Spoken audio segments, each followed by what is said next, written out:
अस्सलाम वालेकुम एवरीवन, मैं हूँ Sabiya Sardar. Welcome back to another video. उम्मीद करती हूँ कि आप सब लोग बिल्कुल खैरियत से होंगे, ठीक ठाक होंगे। अल्हम्दुलिल्लाह मैं भी यहाँ बिल्कुल ठीक ठाक हूँ।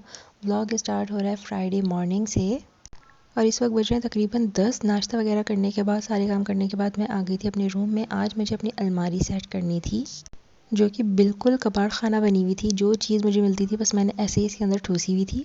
तो आज मैंने सोचा था कि इसको साफ़ करेंगे, तो मैंने क्या किया कि सारे कपड़े एक एक करके निकाले और जो भी सामान मैंने अंदर भरा हुआ था, वो जो आपको नीचे की साइड पे नज़र आ रहा है, वो भी सारा कुछ निकाला। और जो कपड़े मुझे पहनने थे वो मैंने एक तरफ किए और जो मुझे नहीं पहनने थे वो मैंने एक तरफ किए। आजकल जो मॉरिशस में मौसम चल रहा है वो थोड़ा बहुत सर्दी का है। मतलब जहाँ पर हम रहते हैं वहाँ पर इतनी सर्दी नहीं होती, लेकिन और कई इलाकों में बहुत ज़्यादा सर्दी होती है। पिछले साल भी यहाँ पर कोई इतनी ख़ास सर्दी नहीं पड़ी थी, तो जो सर्दियों के कपड़े या कह लें कि मोटे कपड़े हैं वो पहने ही नहीं गए बिल्कुल भी, वो ऐसे ही रखे रहे। तो इस बार जो सर्दी पड़ रही है वो थोड़ी बहुत तो है ही, पंखे वगैरह तो बिल्कुल नहीं चलते। तो इसलिए मैंने सोचा कि सर्दियों के कपड़े पहने जाएं और जो गर्मी के कपड़े हैं उनको अभी रख दिया जाए उठाकर, क्योंकि फ़ुज़ूल में अलमारी भरी पड़ी है तो समझ भी नहीं आता कि कभी कौन से कपड़े पहनने हैं, कभी कौन से नहीं पहनने हैं। तो सबसे पहले मैंने सारे कपड़े बाहर निकाल के, ये जो अंदर मैंने अखबार वगैरह सब लगाया हुआ था, इस सब को भी हटा के फिर मैंने अच्छे से गीला कपड़ा करके उसको साफ़ किया है। और मैंने अच्छे से गीला किया था ताकि वो सब अच्छे से क्लीन हो जाए, सारी डस्ट निकल आए। और फिर मैं लग गई सारे कपड़े ठीक करने में।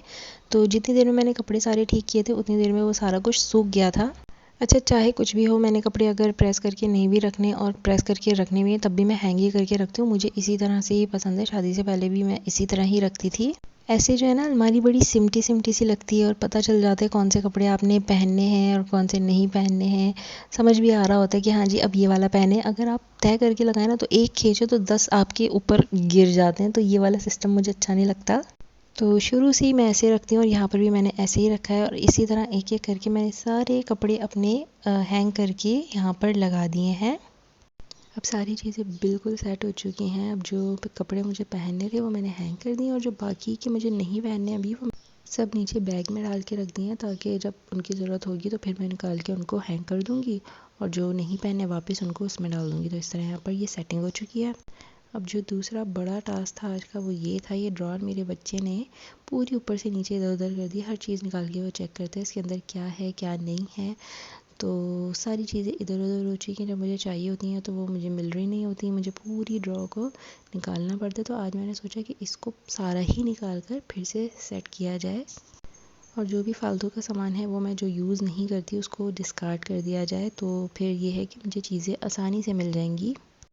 अच्छा, इस ड्रॉअर के अंदर जो है मैं कोई इतना ख़ास मेकअप नहीं रखती, अपना स्किन केयर रखती हूँ, छोटी मोटी चीज़ें लिपस्टिक वगैरह या थोड़ी बहुत फाउंडेशन वगैरह रखती हूँ कि अगर मुझे कहीं जाना हो तो बस मैं फटाफट यहाँ से निकालूँ और मैं रेडी हो जाऊँ। बाकी का जो मेरा पूरा मेकअप है वो मैंने एक बैग में डाल के अपने अलमारी के अंदर ही रखा हुआ है। उसको जब मुझे कहीं शादी वगैरह में जाना होता है तो फिर वो हैवी वाला मेकअप यूज़ होता है।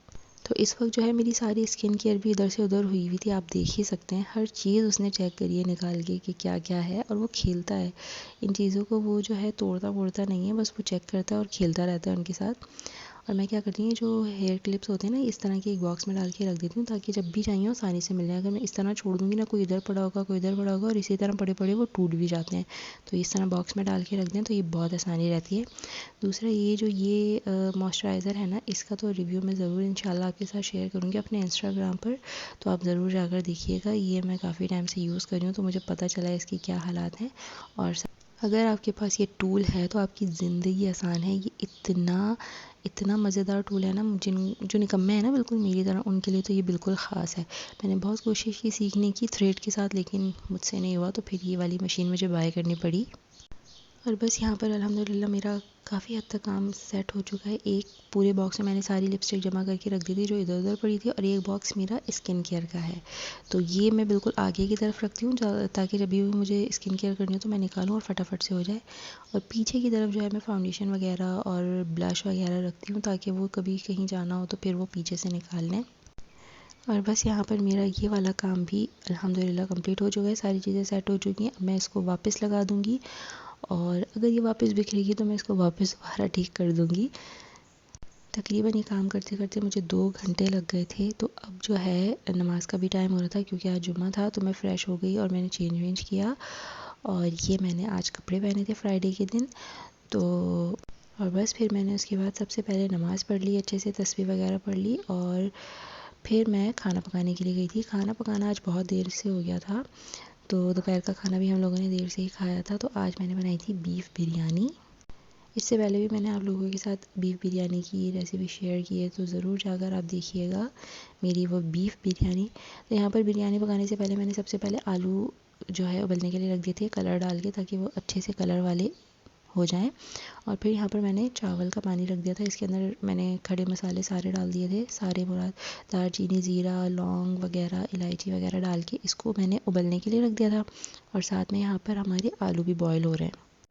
और जब पानी उबलने लग जाए चावलों का, तो उसके अंदर मैंने नमक डाला है सबसे पहले और फिर उसके अंदर मैंने थोड़ा सा ऑयल डाला है, तकरीबन 2 टेबल स्पून मैंने ऑयल डाला है इसके अंदर और इसको मिक्स कर दिया। और फिर उसके बाद इसमें चावल डाल दिए। चावल तकरीबन 80% उबाल लेंगे, बाकी वो दम में पक ही जाएंगे।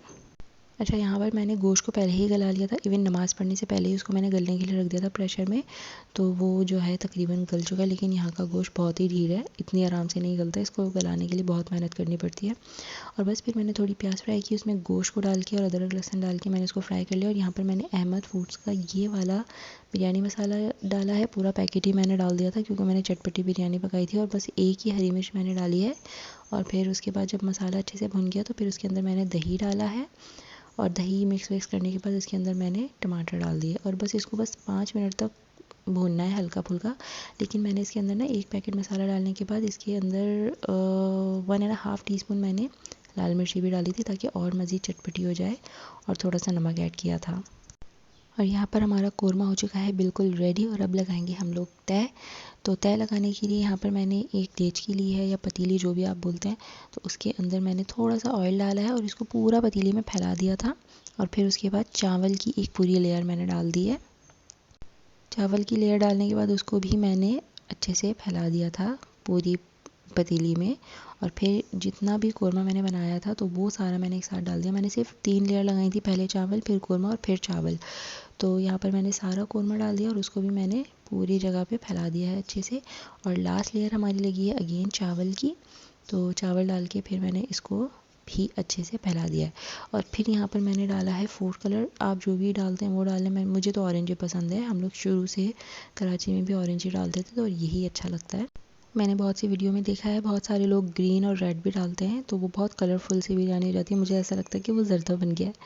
और बस फिर यहाँ पर कलर वगैरह डालने के बाद मैंने फ्राई की हुई प्याज डाल दी। ये हम लोग पहले से ही फ्राई करके रखे हुए होते हैं घर में, तो मुझे ऐसे करनी नहीं पड़ी फ्राई। तो ये जो रखी हुई थी मैंने वही डाल दी और दम लगा दिया। और दम अल्हम्दुलिल्लाह लग चुका है। इतनी मज़ेदार खुशबू आ रही थी ना बिरयानी की। और सिर्फ खुशबू ही नहीं, बिरयानी लग भी बहुत मज़ेदार रही होगी आप लोगों को वीडियो में। और बस यहाँ पर हल्के हल्के हाथों से सारी बिरयानी को मिक्स करने के, चावल टूटे नहीं। जब भी चावल को मिक्स करना हो तो बहुत ही हल्के हाथों से करना चाहिए। तो ये मुझे अब समझ में आने लगी है, पहले तो हम ये करते ही नहीं थे, हमें तो सब कुछ करा कराया मिलता था। और सारी चीज़ें मिक्स विक्स करने के बाद बिरयानी का कुछ इस तरह का चेहरा निकला। और ये इतने मज़े की लग रही है, इतने मज़े की लग रही है, और टेस्ट भी बहुत ही मज़े का था। तो मेरे हस्बैंड को तो बहुत ही पसंद आई है बिरयानी। और अब उनकी फरमाइश पे ये नेक्स्ट टाइम भी बनेगी। और साथ में मैंने कचुम्बर सलाद काट के वो दही में डाल दी थी, तो दोनों मिक्स हो गई। अलग से कुछ भी मैंने नहीं किया, मैंने दोनों चीज़ें एक साथ ही बना दी हैं। और ये बहुत ही मज़े का लगता है वैसे, अगर इसी तरह दही में डालकर सलाद को खाएं। तो वो वाली प्लेट मेरी थी और ये वाली प्लेट मेरे हस्बैंड की है। उनको ज़रा हड्डी वाले गोश्त बहुत पसंद है, तो मैंने एक हड्डी वाला गोश्त भी डाला था। तो बस यहाँ पर हम लोगों ने अपना खाना बहुत अच्छे से एंजॉय किया और हम लोगों को बिरयानी बहुत मज़े की लगी। अगर आप लोगों को मेरी ये वीडियो पसंद आई तो ज़रूर इसको लाइक कर दीजिएगा। इंशाल्लाह मिलूँगी नेक्स्ट व्लॉग में, तब तक अपना बहुत सारा ख्याल रखिएगा, मुझे दुआओं में याद रखिएगा और मेरे चैनल को लाजमी सब्सक्राइब कर लीजिएगा। फ़ी अमान अल्लाह।